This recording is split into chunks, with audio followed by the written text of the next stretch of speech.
पन्नगे च सुरेन्द्रे च कौशिके पाद संस्पृशि निर्विशेष मनस्काय श्री वीरस्वामिने नमः। भगवती सूत्र में कहा गया है, जीवाणम भन्ते किं जरा सोगे गोयमा जीवाणम जरावि सोगेवि से केनठेनं भन्ते एवं बुच्चै जीवाणम जरावि सोगेवि गोयमा जेणं जीवा शारीरं वेदनं वेदन्ति ते क्षीणं जीवाणं जरा जेणं जीवा मानसं वेदनं वेदन्ति ते क्षीणं जीवाणं सोगे से तेन ठेणं गोयमा एवं बुच्चै जीवाणं जरावि सोगेवि एवं निर्याणवि एवं जावथनीय कुमाराणम। भगवती सूत्र में यहाँ राजगृह नगर का प्रसंग गौतम स्वामी ने कहा कि क्या जीवों के जरा है, शोक है? उत्तर दिया गया, गौतम जीवों के जरा भी है, शोक भी है। हमारी दुनिया में प्राणियों को दुख भी प्राप्त होता है। दुख को दो भागों में संभवतः बांटा जा सकता है। इस भगवती सूत्र के आलोक में ऐसा प्रतीत हो रहा है कि दुख दो प्रकार का है। एक जरा, नंबर 2 शोक। जरा और शोक में ये जो भी कष्ट दुख होता है इसको समाविष्ट किया जा सकता है संभवतः। संसार में दुख तो है ही, आगम की वाणी है, जन्मम दुखम जरा दुखम रोगाय मरणानिय अहो दुखो हु संसारो जथ की संति जंतवो। कि जन्म दुख है, जरा दुख है, रोग दुख है, मृत्यु दुख है, मरण दुख है। संसार में दुख है जहाँ प्राणी क्लिष्ट होते रहते हैं। तो जरा और शोक ये दो प्रकार दुख के हो जाते हैं। दूसरे शब्दों में कहना हो तो जरा यानी शारीरिक दुख और शोक यानी मानसिक दुख। शरीर का दुख होता है या मन का दुख, और तो क्या दुख होता है आदमी को। जरा शब्द का मतलब क्या है? ऐसे दृश्वयोहानव, संस्कृत की धातु है दृश्वयोहानव। यह अवस्था की जो हानि यानी बुढ़ापा है। जरा का अर्थ है बुढ़ापा, और बुढ़ापे में सामान्यतया आदमी को शारीरिक कष्ट हो जाता है। तो यह जरा शारीरिक दुख की प्रतीक है। तो बुढ़ापा का दुख हो वह तो है ही, और भी जितने भी शारीरिक दुख होते हैं वे सारे जरा में इंक्लूड किए जा सकते हैं, सम्मिलित किए जा सकते हैं।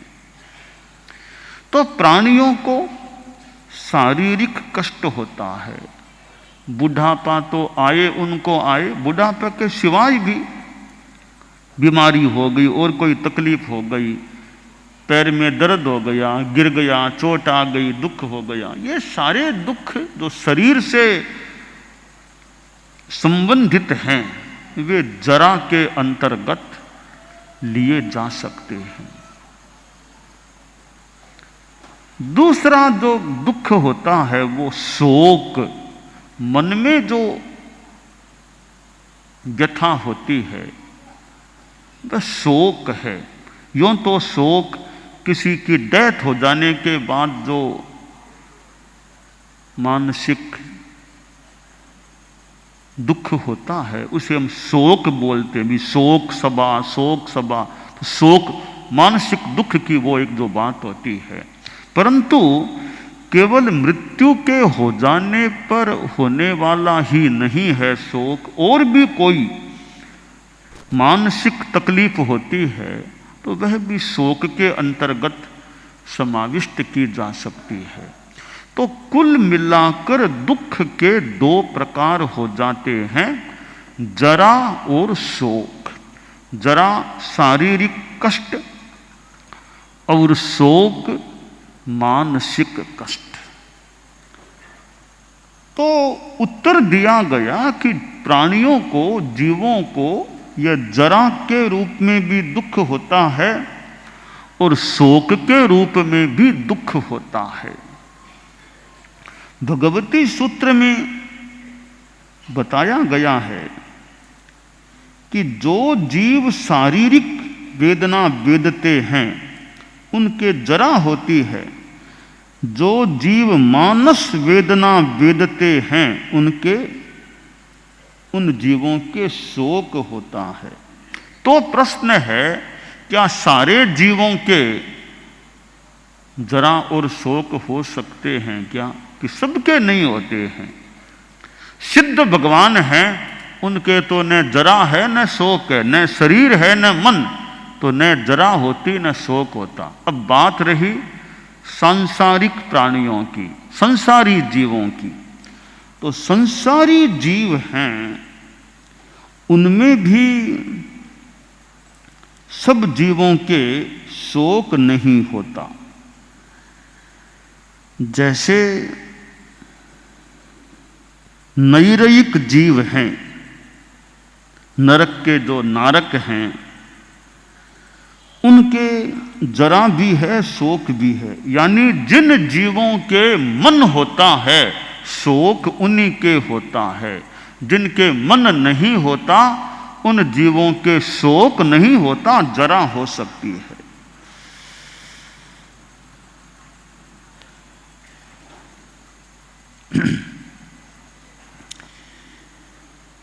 संसार के सभी जीव हैं, जरा तो यूं जिनके हो सभी के हो सकती है, शोक केवल सैमनस्क जीवों के। इसलिए 5 स्थावर काय हैं, द्विंद्रिय, त्रिंद्रिय, चतुरिंद्रिय, असंगी, पंचेंद्रिय, इनके शोक नहीं होता आश्रय। और जरा तो सब जीवों के, सन्नी हो या असन्नी, संगी हो या असंगी, समनस्क हो या अमनस्क, सब जीवों के, संसारी जीवों के जिनके योग हो, जरा सबके हो सकती है। तो यह बात स्पष्ट की जा रही है कि शोक तो समनस्क जीवों के ही होता है, अमनस्क जीवों के नहीं होता। परंतु यह जरा तो सब जीवों के मोटा मोटे रूप में जिनके योग है हो सकती है। हालांकि एक प्रश्न उपस्थित होता है, जो केवल ज्ञानी है उनके शोक है या नहीं? तो केवल ज्ञानी के यों वो मन भी नहीं है, वे केवल ज्ञानी कोई संगी नहीं कहलाते हैं, वे नो संगी नो असंगी कहलाते हैं। क्योंकि केवल ज्ञानी के ये जो क्षयोपम भाव रूपी मन है वो नहीं होता है। और हम यह भी चिंतन करें, 7वां गुणस्थान, 8वां गुणस्थान, 9वां, 10वां, 11वां, 12वां ये भले संगी हैं, तो भी इनके शोक हो सकता है क्या? तो संभावना संभवतः हो सकती है, वे संगी होने पर भी इतने उच्च कोटि के साधक हैं, उनके शोक नहीं होना चाहिए। फिर भी सामान्यतया जो संगी हैं, समनस्क हैं, जो समनस्क मानसिक वेदना वेदते हैं, उनके शोक होता है। तो यह भगवती सूत्र में बड़ा एक सुंदर वर्गीकरण आ गया। मोटा मोटी सारे के सारे दुख दो भागों में विभक्त हो जाते हैं। शारीरिक दुख जरा, मानसिक दुख शोक, इनके सिवाय और तो क्या दुख होगा। या तो दुख मन में होता है या तन में होता है, और तो क्या दुख होगा। तो मोटा मोटी ये दुख के दो वर्गीकरण, दो विभाग हमें यूं भगवती सूत्र में प्राप्त हो जाते हैं। अब हम देखें कि शारीरिक वेदना है वो कई प्राणियों के हो जाती है। हम मनुष्यों की ही अगर बात करें तो मनुष्यों में भी शारीरिक तकलीफें हो जाती हैं।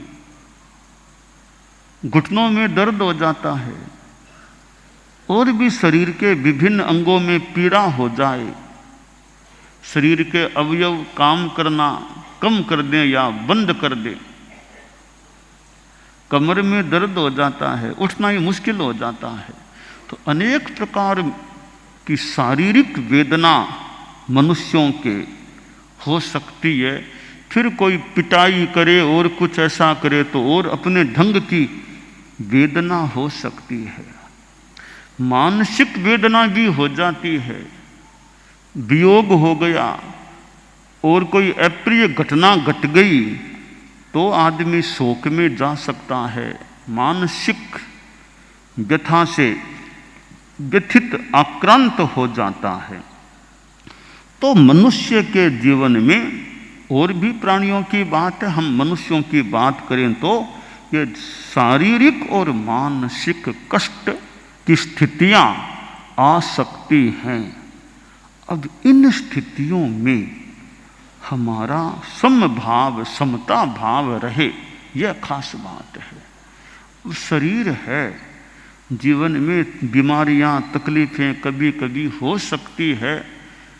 कोई कोई आदमी मिल जाए जिसके खास कोई तकलीफ नहीं होती शरीर में, कोई कोई मिल जाए कि मैं तो आज तक कभी अस्पताल गया ही नहीं, आज तक मैं कभी, कोई आदमी कह दे, आप लोगों में से भी मान लो कि मैं तो कभी हॉस्पिटल में गया ही नहीं भर्ती होने के लिए। दूसरों के लिए जाना पड़े अलग बात है, खुद के लिए कभी भर्ती होने का काम नहीं पड़ा कि इतने मेरे तकलीफ हुई ही नहीं है। कि इतना वर्ष का जीवन काल है, मैंने माथा दुखना कभी जाना ही नहीं, क्या माथा दुखता है। तो कईयों के ऐसा योग हो पुण्य का कि विशेष कोई शरीर में तकलीफ न भी हो, परंतु क्या पता 70 वर्षों तक शरीर ठीक रहा और बाद में कोई बीमारी लग जाए तो लग जाए, क्या पता है शरीर का। तो कईयों के लंबे काल तक विशेष कोई हॉस्पिटल में भर्ती होने का काम नहीं पड़ता, विशेष कोई चिकित्सा कराने का काम नहीं पड़ता। तो मान ले कोई अच्छा योग है उनके कि शरीर की अनुकूलता है, परंतु कभी तकलीफ आ भी जाए तो आदमी का समता भाव, मनोबल, हिम्मत, साहस यह हो तो शरीर की कष्ट की स्थिति होने पर भी आदमी प्रसन्न रह सकता है, शांति में रह सकता है। तकलीफ हो तो सहन करें, भी निर्जरा हो हमारी, ठीक है, दवाई पानी वो किया जा सकता है, करना हो तो, बाकी सहन करो और अपने धर्म ध्यान आध्यात्मिक चिकित्सा भी की जा सकती है। जैसे ये दवाई चिकित्सा वो डॉक्टरी होती है, इधर अध्यात्म की चिकित्सा अपना जप है, कायोत्सर्ग है, अच्छा संकल्प, अनुप्रेक्षा। और खास बात है कर्म निर्जरा हो, शरीर का तो मान लो कर्मों का उदय है तो भोगना पड़ सकता है, अपना धर्म ध्यान तो करो, कर्मों की निर्जरा तो हो, यह लक्ष्य रखें।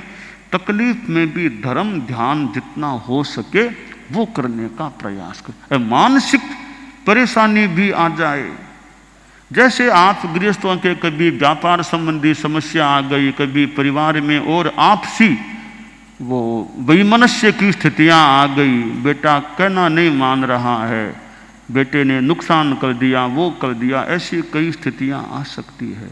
कभी बेटे के लिए पिता की ओर से समस्या हो जाएगी, पिताजी कहना नहीं मानते, पिताजी ध्यान नहीं, बेटों के यूं समस्या हो जाए कभी, तो परिवार में भी समस्या हो सकती है।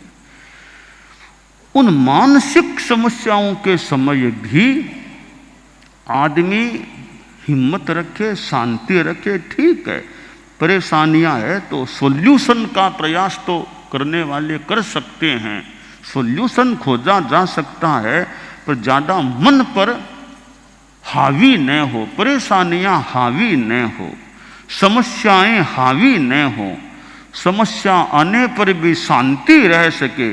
समस्याएं तो है, परेशानियां है, फिर भी शांति रहे, यह धर्म की साधना का परिणाम आए कि समस्या में भी शांति रहे, ज़्यादा आदमी आक्रांत न हो समस्या से। तो भगवती सूत्र में जो बताया गया है कि जीवों के जरा भी होती है और शोक भी होता है, तो जरा और शोक में कैसे समता भाव रह सके, सहिष्णुता हमारी रह सके।